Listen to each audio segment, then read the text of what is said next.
नमस्कार, मैं हूं रिपु मिश्र। आप देख रहे हैं चंपारण मिरर।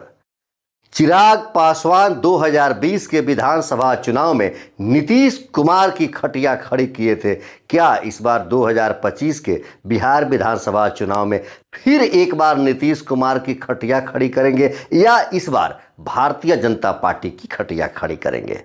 दरअसल चिराग पासवान एनडीए गठबंधन में रहते हुए गठबंधन धर्म का पालन न करते हुए वो सिर्फ इस बार इस बात पर फोकस दे रहे हैं, इस बात को दिखाने की कोशिश कर रहे हैं कि चिराग पासवान की लोक जनशक्ति पार्टी रामविलास पशुपति पारस के लोक जनशक्ति पार्टी से बड़ी पार्टी है।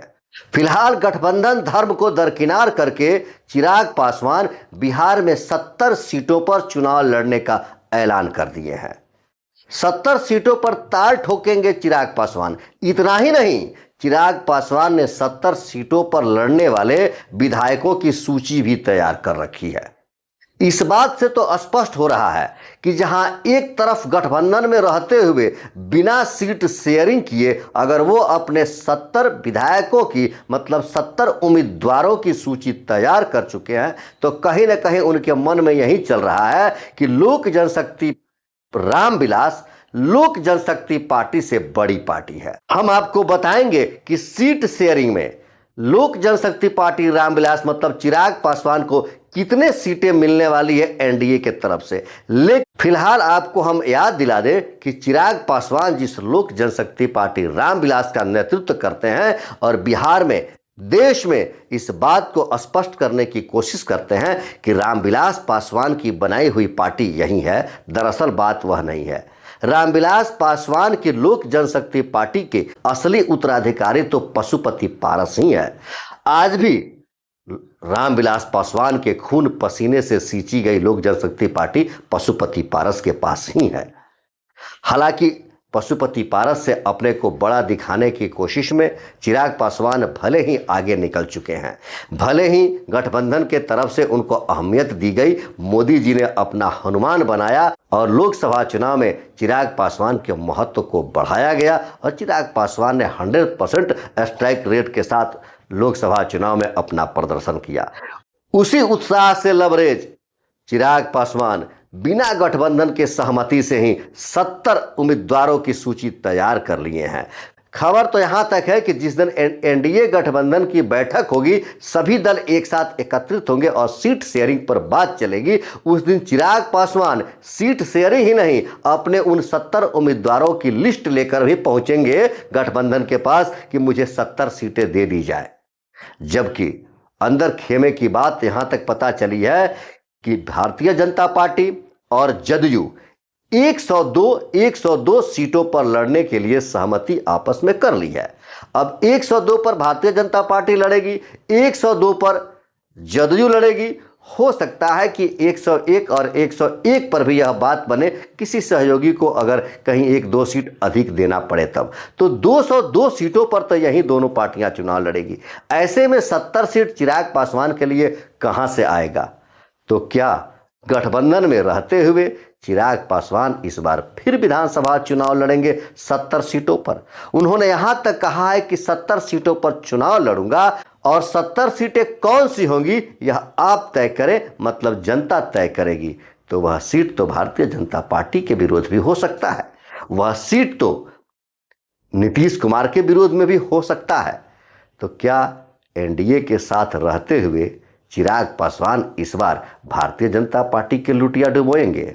बात अगर बिहार विधानसभा में सीटों की करें तो भारतीय जनता पार्टी 101 सीटों पर लड़ने के लिए तैयार है, जदयू भी 101 सीटों पर लड़ने के लिए तैयार है। यहां यह बात बिल्कुल निश्चित आप समझिए कि जदयू किसी भी कीमत में एक भी सीट कम करने के लिए तैयार नहीं है। भारतीय जनता पार्टी जितने सीटों पर लड़ेगी, जदयू उससे जरूर एक सीट अधिक पर चुनाव लड़ेगी। अब ऐसे में लोक जनशक्ति पार्टी रामविलास चिराग पासवान को 70 सीटें चाहिए, हमको 20 सीटें चाहिए, उपेंद्र कुशवाहा को 10 सीटें चाहिए, इसमें मुकेश सहनी भी है, उनको भी 10 सीटें चाहिए। तो क्या ऐसा लगता है कि जो बिहार विधानसभा में 243 सीटें हैं, इस 243 सीटों में इनकी सभी इच्छाओं को पूरा किया जा सके? हालांकि यह संभव था तब जब राजतंत्र होता, कि यहाँ से हटाकर किसी दूसरे राज्य में चुनाव लड़वा दिया जाता, लेकिन यह लोकतंत्र है। लोकतंत्र में यह संभव नहीं है और ना ही आप किसी दूसरे राज्य में जाकर अपने कैंडिडेट दे सकते हैं या चुनाव लड़ सकते हैं। ऐसी परिस्थिति में चिराग पासवान की स्थिति को देखते हुए यही प्रतीत होता है कि या तो चिराग पासवान फिर से 2020 को रिपीट करें कि जदयू जहां जहां लड़ेगी उन जगहों पर वो अपने प्रत्याशी दे दे, या भारतीय जनता पार्टी के 101 सीटों को छोड़कर बाकी बिहार विधानसभा के सभी सीटों पर वो अपने प्रत्याशी मैदान में उतार दें। परिणाम चाहे जो भी हो, हारेंगे कितने, जीतेंगे कितने, इसकी कोई परवाह उनको नहीं है, क्योंकि चिराग पासवान का एक सूत्री कार्यक्रम बिहार में यही है कि वह यह दिखाना चाहते हैं कि जो रामविलास पासवान के परंपरागत वोट कहे जाते थे, जो 5 से 6% वोट रामविलास पासवान के वोट थे, वो सभी वोट आज चिराग पासवान के साथ है। सिर्फ वह यही दिखाना चाहते हैं कि रामविलास पासवान की लोक जनशक्ति पार्टी के असली उत्तराधिकारी सिर्फ और सिर्फ चिराग पासवान ही हैं। हालांकि राजनीति के कुछ जानकारों का कहना है कि पहल यहां तक हो गई है कि पशुपति पारस को भी फिर से एनडीए में शामिल किया जाए और लोक जनशक्ति पार्टी रामविलास को जितने सीटें मिलने वाली है उन सीटों में दोनों को बांट दिया जाए।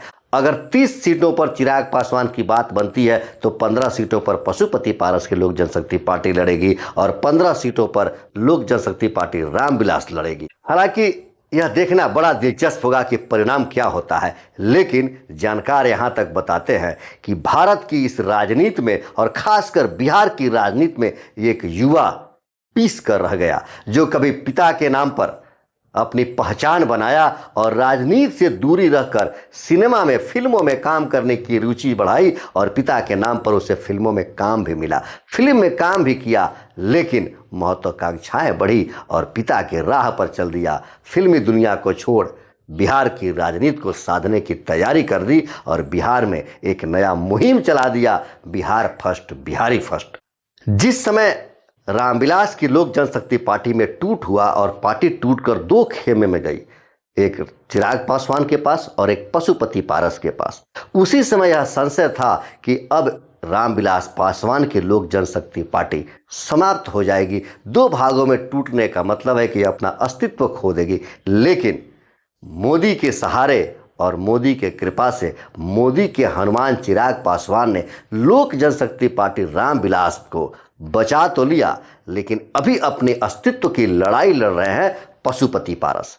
यह बिहार विधानसभा चुनाव में दरअसल दोनों, चाहे वो चिराग पासवान हो या पशुपति पारस हो, अपने आप को साबित करना चाहते हैं और बिहार के राजनीति में अपनी कद काठी को और मजबूत करना चाहते हैं, ताकि रामविलास पासवान की लोक जनशक्ति पार्टी भले ही 2 धड़े में बट गई है, लेकिन दोनों धड़े मजबूती के साथ बिहार के राजनीति में अपने को स्थापित कर रहे हैं। इसी प्रयास में दोनों लोग अब तक लड़ रहे हैं। हालांकि यह बिहार विधानसभा चुनाव रामविलास पासवान के खून पसीने से सींची हुई लोक जनशक्ति पार्टी का भविष्य भी निर्धारित करने वाला है।